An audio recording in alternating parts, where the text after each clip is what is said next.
The ಡಿಬೇಟ್ಗೆ ಸ್ವಾಗತ. ಕಲಾತ್ಮಕವಾದ ಒಂದು ಹಳೆಯ ದೇವಸ್ಥಾನವನ್ನು ನಾವು ನೋಡಿದಾಗ ಮೊದಲು ನಮ್ಮ ಕಣ್ಣಿಗೆ ಬೀಳೋದೇನು? ಆ ಭವ್ಯವಾದ ಕಲ್ಲಿನ ಕಂಬಗಳು, ಆ ಕರಾರುವಾಕ್ಕಾದ ವಾಸ್ತುಶಿಲ್ಪ ಮತ್ತು ಅದರ ಭದ್ರವಾದ ಅಡಿಪಾಯ ಅಲ್ವಾ? ಎಲ್ಲಿ ಕಲ್ಲಿರಬೇಕು, ಎಲ್ಲಿ ಗಾರೆ ಇರಬೇಕು ಅನ್ನೋದೊಂದು ಪಕ್ಕಾ ಇಂಜಿನಿಯರಿಂಗ್ ನಿಯಮದಂತೆ ಇರುತ್ತೆ. ಹೌದು, ಖಂಡಿತ. ಅದನ್ನ ನಾವು ಕಣ್ಣಾರೆ ನೋಡ್ಬೋದು, ಮುಟ್ಟಿ ಫೀಲ್ ಮಾಡ್ಬೋದು. ಆ ಭೌತಿಕ ರಚನೆ ನಮ್ಗೆ ಒಂದು ರೀತಿಯ ಭದ್ರತೆಯನ್ನ ಕೊಡುತ್ತೆ. ಅಂದ್ರೆ ಎಲ್ಲವೂ ಒಂದು ನಿರ್ದಿಷ್ಟ ಚೌಕಟ್ಟಿನಲ್ಲಿದೆ ಅನ್ನೋ ಸಮಾಧಾನ ಸಿಗುತ್ತೆ. ಕರೆಕ್ಟ್. ಆದ್ರೆ ನಾವು ಆ ದೇವಸ್ಥಾನದ ಗರ್ಭಗುಡಿಯ ಒಳಗೆ ಕಾಲಿಟ್ಟಾಗ ಆ ಕಲ್ಲಿನ ಕಂಬಗಳಾಚೆಗೆ ಕಣ್ಣಿಗೆ ಕಾಣದ ಒಂದು ಆಳವಾದ ಪ್ರಶಾಂತತೆ ನಮ್ಮನ್ನ ಆವರಿಸುತ್ತೆ. ಮಂತ್ರಗಳ ನಾದ, ಒಂದು ಪಾಸಿಟಿವ್ ಎನರ್ಜಿ ಸಿಗುತ್ತೆ. ಆಗ ಆ ಬಿಲ್ಡಿಂಗ್ ಕೇವಲ ಒಂದು ಕವರಾವರಣ, ಅದರೊಳಗಿನ ಆಂತರಿಕ ಸ್ಪಂದನೆಯೇ ನಿಜವಾದ ಸತ್ಯ ಅಂತ ಅನ್ಸುತ್ತೆ. ಎಕ್ಸಾಕ್ಟ್ಲಿ. ಕೇವಲ ಕಲ್ಲುಗಳ ಗುಡ್ಡೆಯಾಗಿದ್ದ ಆ ಜಾಗ ಒಂದು ಜೀವಂತ ಚೈತನ್ಯದ ಕೇಂದ್ರ ಆಗೋದು ಆ ಇಂಟರ್ನಲ್ ಎನರ್ಜಿಯಿಂದಲೇ. ಹೌದು. ಮತ್ತು ಇದೇ ಇವತ್ತಿನ ನಮ್ಮ ಡಿಬೇಟ್ನ ಪ್ರಮುಖ ವಿಷಯ ಕೂಡ. ನಾವಿವತ್ತು ಚರ್ಚೆ ಮಾಡ್ತಾ ಇರೋದು ಶ್ರೀ ವಿಜಯೇಂದ್ರ ರಾಮನಾಥ ಭಟ್ಟರು ಬರೆದಿರುವ ಸಂಧ್ಯಾವಂದನೆಯ ಅಂತರಂಗ ಸಂಪುಟ 2 ಅನ್ನೋ ಕೃತಿಯನ್ನ. ಸಂಧ್ಯಾವಂದನೆ ಅನ್ನೋ ನಿತ್ಯ ಕರ್ಮದಲ್ಲಿ ಅಡಗಿರುವ ಗಾಯತ್ರಿ ಜಪ ಮತ್ತು ವಾಮನಾವತಾರದ ಮಹತ್ವವನ್ನ ಈ ಕೃತಿ ಬಿಡಿಸಿಡುತ್ತದೆ. ಮತ್ತು ಇವತ್ತಿನ ನಮ್ಮ ಡಿಬೇಟ್ನ ಕೇಂದ್ರ ಪ್ರಶ್ನೆ ಏನಂದ್ರೆ, ಆಧ್ಯಾತ್ಮಿಕ ಸಾಧನೆಯಲ್ಲಿ, ಅದರಲ್ಲೂ ಸಂಧ್ಯಾವಂದನೆಯಂತಹ ದಿನನಿತ್ಯದ ಆಚರಣೆಗಳಲ್ಲಿ ಕಟ್ಟುನಿಟ್ಟಾಗಿ ಮಾಡುವ ಕರ್ಮ ಅಂದ್ರೆ ಫಿಸಿಕಲ್ ರಿಚುವಲ್ ಮುಖ್ಯವೋ, ಅಥವಾ ಆ ಆಚರಣೆಯ ಹಿಂದಿರುವ ಜ್ಞಾನ ಮತ್ತು ಆಂತರಿಕ ಚಿಂತನೆ ಮುಖ್ಯವೋ? ಈ ವಿಷಯದಲ್ಲಿ ನನ್ನ ನಿಲುವು ಬಹಳ ಸ್ಪಷ್ಟವಾಗಿದೆ. ಪುಸ್ತಕದಲ್ಲಿ ಹೇಳಿರುವ ಹಾಗೆ ನಿಮ್ಮ ಹತ್ರ ಎಷ್ಟೇ ಜ್ಞಾನ ಇದ್ರೂ ಕಟ್ಟುನಿಟ್ಟಾದ ಶಿಸ್ತುಬದ್ಧವಾದ ಕರ್ಮಾಚರಣೆ ಇಲ್ಲದೆ ಮೋಕ್ಷವಿಲ್ಲ. ಕರ್ಮವೇ ಇಲ್ಲಿ ಅಚಲವಾದ ಫೌಂಡೇಶನ್. ಅಂದ್ರೆ ನೀವು ಬರೀ ಆಕ್ಷನ್ಗೆ ಹೆಚ್ಚು ಒತ್ತು ಕೊಡ್ತಾ ಇದ್ದೀರಾ? ಹೌದು, ಯಾಕಂದ್ರೆ ಅದೇ ಬೇರು. ವೇದಗಳೆಂಬ ವೃಕ್ಷಕ್ಕೆ ಸಂಧ್ಯಾವಂದನೆ ಬೇರು ಅಂತ ಸ್ಪಷ್ಟವಾಗಿ ಹೇಳಿದ್ದಾರೆ. ಭಗವಂತ ತಾನೇ ವಾಮನನಾಗಿ ಬಂದಾಗ ಭೌತಿಕವಾಗಿ 3 ಹೆಜ್ಜೆಗಳನ್ನ ಕೇಳ್ದ. ಇದು ಫಿಸಿಕಲ್ ಆಚರಣೆಯ ಅನಿವಾರ್ಯತೆಯನ್ನ ಸಾರ್ತದೆ. ನೋಡಿ, ನಾನು ಇದನ್ನ ಸ್ವಲ್ಪ ಬೇರೆ ರೀತಿಯಲ್ಲಿ ನೋಡ್ತೀನಿ. ಪುಸ್ತಕದ ಹೆಸರೇ ಭಕ್ತಿಯುಕ್ತ ಜ್ಞಾನಯೋಗ ಅಂತ ಇದೆ. ಕೇವಲ ಮೆಕ್ಯಾನಿಕಲ್ ಆಗಿ ಕರ್ಮ ಮಾಡಿದ್ರೆ ಸತ್ಫಲ ಸಿಗೋದಿಲ್ಲ ಅಂತ ಕೃತಿ ಬಹಳ ಕ್ಲಿಯರ್ ಆಗಿ ಹೇಳುತ್ತೆ. ಆದ್ರೆ ಕರ್ಮ ಮಾಡದೆ ಒಂದ್ ನಿಮಿಷ. ಕರ್ಮದ ಹಿನ್ನೆಲೆ ಅಂದ್ರೆ ಜ್ಞಾನ ಇಲ್ಲದಿದ್ರೆ ಕರ್ಮಾಚರಣೆ ವೇಸ್ಟ್. ಕೇವಲ ಬಾಹ್ಯ ಆಚರಣೆಗಿಂತ ಗಾಯತ್ರಿ ಮಂತ್ರ ಜಪಿಸುವಾಗ ಭಗವಂತನ ರೂಪಗಳನ್ನ, ಅದರಲ್ಲೂ ವಾಮನಾವತಾರದ ಅನುಸಂಧಾನ ಮಾಡೋದಿದೆಯಲ್ಲ, ಅದು ಅತಿ ಮುಖ್ಯ. ಆಂತರಿಕ ಚಿಂತನೆ ಇಲ್ಲದೆ ಮಾಡುವ ಕರ್ಮ ಆ ಪ್ರಾಣವಿಲ್ಲದ ಕಲ್ಲಿನ ಕಟ್ಟಡ ಇದ್ದಾಗೆ. ಓಕೆ, ಆಂತರಿಕ ಚಿಂತನೆಗೆ ಜೀವ ತುಂಬುವ ಶಕ್ತಿ ಇದೆ ಅನ್ನೋದನ್ನ ನಾನು ನಿರಾಕರಿಸ್ತಿಲ್ಲ. ಆದ್ರೆ ಪ್ರಾಕ್ಟಿಕಲ್ ಆಗಿ ಇವತ್ತಿನ ಪರಿಸ್ಥಿತಿಯನ್ನೇ ಯೋಚಿಸಿ ನೋಡಿ. ಜನ ಯಾಕೆ ಸಂಧ್ಯಾವಂದನೆ ಅಂತಹ ಆಚರಣೆಗಳನ್ನ ಬಿಡ್ತಾ ಇದ್ದಾರೆ? ಅವರಿಗೆ ಜ್ಞಾನ ಇಲ್ಲ ಅಂತ ಅಲ್ಲ. ಮತ್ತೇನ್ ಕಾರಣ ಅಂತೀರಿ? ಟೈಮ್ ಇಲ್ಲ ಅನ್ನೋನೆಪ. ಬೆಳಿಗ್ಗೆ ಎದ್ದ ತಕ್ಷಣ ಲಾಗಿನ್ ಆಗಬೇಕು, ಡ್ರೈವ್ ಮಾಡಬೇಕು, ಅಥವಾ ಮೊಬೈಲ್ನಲ್ಲಿ ಇಮೇಲ್ ಚೆಕ್ ಮಾಡಬೇಕು. ಇಲ್ಲಿ ಆಗ್ತಾ ಇರೋದು ಭೌತಿಕ ಶಿಸ್ತಿನ ಕೊರತೆ. ಕೃತಿಯಲ್ಲಿ ಲೇಖಕರು ಒತ್ತಿ ಹೇಳ್ತಾರೆ, ಬಾಹ್ಯ ಪ್ರಕೃತಿಯ ಮೇಲಿನ ನಿಯಂತ್ರಣದಿಂದ ಮಾತ್ರ ಆಂತರಿಕ ಪ್ರಕೃತಿಯ ನಿಯಂತ್ರಣ ಸಾಧ್ಯ ಅಂತ. ಅಂದ್ರೆ ನಿಮ್ಮ ಪ್ರಕಾರ ಫಿಸಿಕಲ್ ಆಗಿ ಕೂರೋದು ಮೈಂಡ್ ಕಂಟ್ರೋಲ್ಗೆ ದಾರಿ ಮಾಡ್ಕೊಡುತ್ತೆ ಅಂತಾನಾ? ಖಂಡಿತ. ಪ್ರತಿದಿನ ಬೆಳಿಗ್ಗೆ ಎದ್ದು ಸ್ನಾನ ಮಾಡಿ ಒಂದು ನಿರ್ದಿಷ್ಟ ಜಾಗದಲ್ಲಿ ಕೂರುವ ಫಿಸಿಕಲ್ ಡಿಸಿಪ್ಲಿನ್ ಇದೆಯಲ್ಲ, ಅದು ದೊಡ್ಡ ಸಾಧನೆ. ಆಚಮನ ಮಾಡೋದು, ಪ್ರಾಣಾಯಾಮ, ಇವೆಲ್ಲವೂ ನಮ್ಮ ದೇಹವನ್ನ ಒಂದು ರಿಧಮ್ಗೆ ತರ್ತವೆ. ಆ ಭೌತಿಕ ಚೌಕಟ್ಟನ್ನ ಬಿಡುವುದೇ ಇಂದಿನ ಅತಿದೊಡ್ಡ ಲೋಪ. ನನಗೆ ನಿಮ್ಮ ಪಾಯಿಂಟ್ ಅರ್ಥ ಆಗ್ತಿದೆ. ಆದ್ರೆ ನಾನಿದನ್ನ ಸಂಪೂರ್ಣವಾಗಿ ಒಪ್ಪಲ್ಲ. ಜನರಿಗೆ ಟೈಮ್ ಇಲ್ಲ ಅನ್ನೋದು ಮೇಲ್ನೋಟಕ್ಕೆ ಕಾಣುವ ನೆಪ ಮಾತ್ರ. ನೆಪ ಮಾತ್ರವಾ? ಟೈಮ್ ಇಲ್ಲ ಅನ್ನೋದು ಪ್ರಾಕ್ಟಿಕಲ್ ಪ್ರಾಬ್ಲಮ್ ಅಲ್ವಾ? ಅಲ್ಲ, ಆಚರಣೆಯ ಕುಸಿತಕ್ಕೆ ನಿಜವಾದ ಕಾರಣ ಯಾಂತ್ರಿಕತೆ, ಅಂದ್ರೆ ಮೆಕ್ಯಾನಿಕಲ್ ರೆಪಿಟಿಷನ್. ಕೃತಿಯಲ್ಲಿ ಲೇಖಕರು ಬಹಳ ಮಾರ್ಮಿಕವಾಗಿ ಹೇಳ್ತಾರೆ, ಮಂತ್ರಗಳ ಅರ್ಥ ಮತ್ತು ಅನುಸಂಧಾನ ಗೊತ್ತಿಲ್ಲದಿದ್ದಾಗ ಯಾವುದೇ ಕರ್ಮ ಶುಷ್ಕ ಆಗುತ್ತೆ, ಡ್ರೈ ಆಗುತ್ತೆ ಅಂತ. ಈಗಿನ ಯುವಜನತೆಗೆ ಆಚರಣೆ ಒಂದು ಹೊರೆಯಾಗಿ ಕಾಣೋದಕ್ಕೆ ಕಾರಣವೇ ಅವರಿಗೆ ಅದರ ಹಿಂದಿನ ಆ ಜ್ಞಾನ ಗೊತ್ತಿಲ್ಲ. ಜ್ಞಾನ ಗೊತ್ತಿಲ್ಲದೆ ಇರೋದಕ್ಕೂ ಟೈಮ್ ಇಲ್ಲ ಅನ್ನೋದಕ್ಕೂ ಏನ್ ಲಿಂಕ್ ಇದೆ? ಬಹಳ ದೊಡ್ಡ ಲಿಂಕ್ ಇದೆ. ಈಗ ನೋಡಿ, ನಾವು ಯಾವುದೋ ಒಂದು ವೆಬ್ ಸೀರೀಸ್ ನೋಡ್ಬೇಕು ಅಂದ್ರೆ ರಾತ್ರಿ ನಿದ್ದೆ ಬಿಟ್ಟಾದ್ರೂ ಟೈಮ್ ಮಾಡ್ಕೊಳ್ತೀವಿ.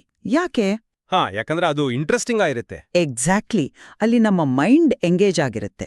ಸಂಧ್ಯಾ ವಂದನೆಯಲ್ಲಿ ಮೈಂಡ್ ಎಂಗೇಜ್ ಆಗ್ತಿಲ್ಲ, ಯಾಕೆಂದ್ರೆ ಅಲ್ಲಿ ಬರೀ ಫಿಸಿಕಲ್ ಆಕ್ಷನ್ ಇದೆ. ಮಂತ್ರದ ಅರ್ಥ ಗೊತ್ತಿಲ್ಲದೆ ಕೇವಲ ತುಟಿಗಳನ್ನು ಮೂವ್ ಮಾಡೋದ್ರಿಂದ ಮೈಂಡಲ್ಲಿ ಯಾವ ಬದಲಾವಣೆಯೂ ಆಗಲ್ಲ.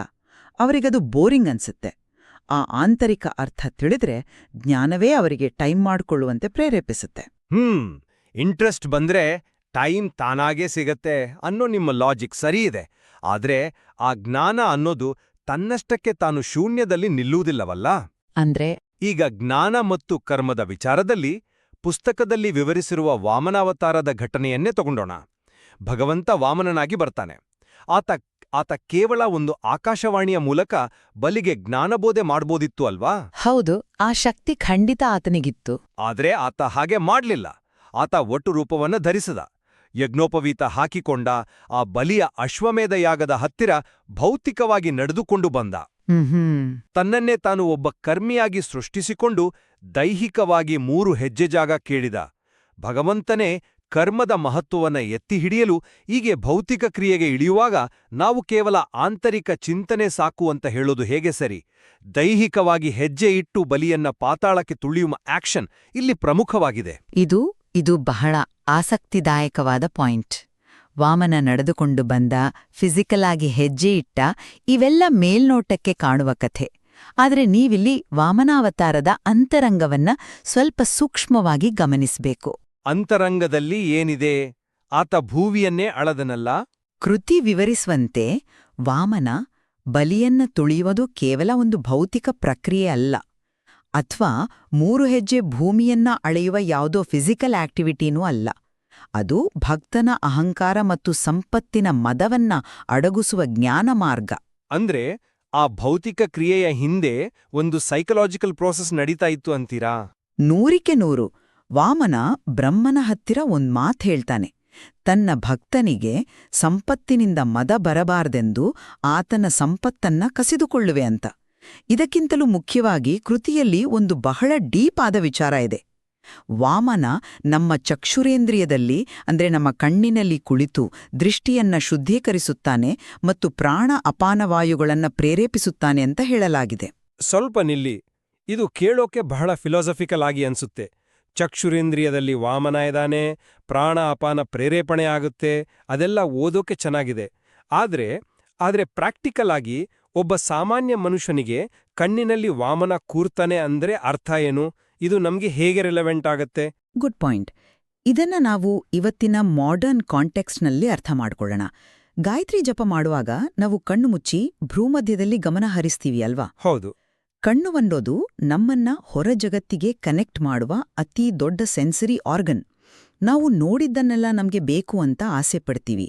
ಹೊಸ ಕಾರು, ಬೇರೆಯವರ ಲೈಫ್ ಸ್ಟೈಲ್, ಇದೆಲ್ಲ ಅಹಂಕಾರಕ್ಕೆ ಮತ್ತು ಸ್ಟ್ರೆಸ್ಗೆ ಮೂಲ. ಕಣ್ಣಿನಲ್ಲಿ ವಾಮನ ಕೂರ್ತಾನೆ ಅಂದ್ರೆ ಆ ವಿಜುವಲೈಸೇಷನ್ ಮೂಲಕ ನಾವು ಡಿಸ್ಟ್ರಾಕ್ಷನ್ಗಳನ್ನ ಬ್ಲಾಕ್ ಮಾಡ್ತೀವಿ. ನಮ್ಮ ಫೋಕಸ್ ಕ್ಲಿಯರ್ ಆಗುತ್ತೆ. ಓಹೋ, ಅಂದ್ರೆ ಹೊರಗಿನ ಡಿಸ್ಟ್ರಾಕ್ಷನ್ಸ್ನ ಕಟ್ ಮಾಡೋದು. ಎಕ್ಸಾಕ್ಟ್ಲಿ. ಇದನ್ನೇ ಕೃತಿದೃಷ್ಟಿ ಶುದ್ಧೀಕರಣ ಅಂತ ಕರೆಯೋದು. ಇನ್ನು ಪ್ರಾಣ ಅಪಾನವಾಯುಗಳ ವಿಚಾರ. ಇದು ಸಿಂಪಲ್ ಆಗಿ ಹೇಳಬೇಕಂದ್ರೆ ನಮ್ಮ ಉಸಿರಾಟದ ನಿಯಂತ್ರಣ. ಯೋಚನೆ ಮಾಡಿ, ನಾವು ಆಫೀಸ್ನಲ್ಲಿ ಟೆನ್ಷನ್ನಲ್ಲಿದ್ದಾಗ ನಮ್ಮ ಉಸಿರಾಟ ಫಾಸ್ಟ್ ಆಗಿರುತ್ತೆ. ಹೌದು, ಶಾಲೋ ಆಗಿರುತ್ತೆ. ಗಾಯತ್ರಿ ಜಪದ ಸಮಯದಲ್ಲಿ ಪ್ರಾಣಾಯಾಮ ಮಾಡುವಾಗ ನಮ್ಮ ಉಸಿರಾಟ ಡೀಪ್ ಆಗತ್ತೆ. ಈ ರಿದಮಿಕ್ ಬ್ರೀದಿಂಗ್ ನಮ್ಮ ನರ್ವಸ್ ಸಿಸ್ಟಮ್ ಅನ್ನ ಕಾಮ್ ಮಾಡುತ್ತೆ. ಆಂತರಿಕವಾಗಿ ಆ ಭಗವಂತನ ಚಿಂತನೆ ಮಾಡಿದಾಗ ಮಾತ್ರ ಈ ಉಸಿರಾಟದ ಲಯ ಸರಿಯಾಗತ್ತೆ. ಈ ಕಂಪ್ಲೀಟ್ ಪ್ರಕ್ರಿಯೆಗೆ ಜ್ಞಾನ ಅಥವಾ ಅನುಸಂಧಾನ ಅಂತಾರೆ. ಕೇವಲ ನೆಲದ ಮೇಲೆ ಕೂತ ತಕ್ಷಣ ಇದಾಗ್ಬಿಡಲ್ಲ. ನೀವು ಹೇಳುವ ಈ ಸೈಕಲಾಜಿಕಲ್ ಮೆಕ್ಯಾನಿಸಮ್ ಬಹಳ ಲಾಜಿಕಲ್ ಆಗಿದೆ, ನಾನು ಇದನ್ನು ಒಪ್ಕೊಳ್ತೇನೆ. ಆದರೆ ಆ ತತ್ವವನ್ನ ಅಚೀವ್ ಮಾಡೋಕ್ ಬೇಕಾದ ಮೀಡಿಯಂ ಯಾವುದು? ಕೃತಿಯ ಪ್ರಾರಂಭದಲ್ಲಿಯೇ ಒಂದು ಮಾತು ಬರುತ್ತೆ, ಬ್ರಾಹ್ಮಣನು ಒಂದು ವೃಕ್ಷದಂತೆ ಇರುವನು, ಇದರ ಬೇರು ಸಂಧ್ಯಾವಂದನೆ ಆಗಿರ್ತದೆ ಅಂತ. ನೀವು ಬೇರನ್ನೇ ಕಟ್ ಮಾಡಿಬಿಟ್ಟು ಎಲೆಗಳು ಹಸಿರಾಗಿರ್ಬೇಕು ಅಂದ್ರೆ ಹೇಗೆ ಸಾಧ್ಯ? ಆಚರಣೆಯ ಪದ್ಧತಿ, ಒಂದು ದಿನಚರ್ಯೆ ಇಲ್ಲದೆ ಮನುಷ್ಯನ ಚಂಚಲ ಮನಸ್ಸು ಎಂದಿಗೂ ಆ ಏಕಾಗ್ರತೆಯನ್ನು ಸಾಧಿಸಲು ಸಾಧ್ಯವಿಲ್ಲ. ಭಗವಂತ ಕೂಡ ಕಮಂಡಲ ಹಿಡಿದು ಛತ್ರಿ ಹಿಡಿದುಕೊಂಡು ನಿಯಮಬದ್ಧವಾಗಿಯೇ ಬಂದ. ಇದು ನಮ್ಗೆ ಆಚರಣೆಯ ಕಟ್ಟುಪಾಡುಗಳ ಮಹತ್ವವನ್ನು ತಿಳಿಸ್ತೇ ಇಲ್ವಾ? ಖಂಡಿತ. ರೂಟೀನ್ ಮುಖ್ಯ. ನಾವಿಲ್ಲಿ ಚರ್ಚೆ ಮಾಡ್ತಾ ಇರೋದು ದಾರಿ ಮತ್ತು ಗುರಿಯ ನಡುವಿನ ವ್ಯತ್ಯಾಸವನ್ನ. ಇಲ್ಲೊಂದು ಸುಂದರವಾದ ಉದಾಹರಣೆ ತಗೋಬಹುದು. ಕರ್ಮ ಅಂದ್ರೆ ನೀವು ಪದೇ ಪದೇ ಹೇಳುವ ಆ ಭೌತಿಕ ಆಚರಣೆ, ಶಿಸ್ತು ಅದೆಲ್ಲ ಕೇವಲ ಒಂದು ಮಣ್ಣಿನ ಹಣತೆ ಇದ್ದ ಹಾಗೆ. ಓಕೆ, ಮಣ್ಣಿನ ಹರಕ್ತೆ. ಹೌದು. ಆದ್ರೆ ಜ್ಞಾನ ಮತ್ತು ಭಗವಂತನ ಗುಣಗಳ ಅನುಸಂಧಾನ ಅನ್ನೋದು ಆ ಹಣತೆಯೊಳಗಿನ ಎಣ್ಣೆ ಮತ್ತು ಜ್ಯೋತಿ. ಈಗ ಹೇಳಿ, ಎಷ್ಟೇ ಸುಂದರವಾದ ಹಣತೆ ಇದ್ರೂ ಅದ್ರೊಳಗೆ ಜ್ಯೋತಿ ಇಲ್ದೇ ಹೋದ್ರೆ ಆ ಹಣತೆಗೆ ಏನಾದ್ರೂ ಬೆಲೆ ಇದ್ಯಾ? ಅದು ಕತ್ತಲೆಯನ್ನ ಓಡಿಸಬಲ್ಲದಾ? ಖಂಡಿತ ಇಲ್ಲ. ವಾಮನನ ದರ್ಶನದಿಂದ ನಾನು ಯಾವುದೇ ಪಾಪದ ಕೆಲಸಗಳನ್ನ ಮಾಡಬಾರದು ಅನ್ನೋ ಎಚ್ಚರ ಮೂಡ್ತಲ್ಲ, ಅದೇ ನಿಜವಾದ ಜ್ಞಾನ.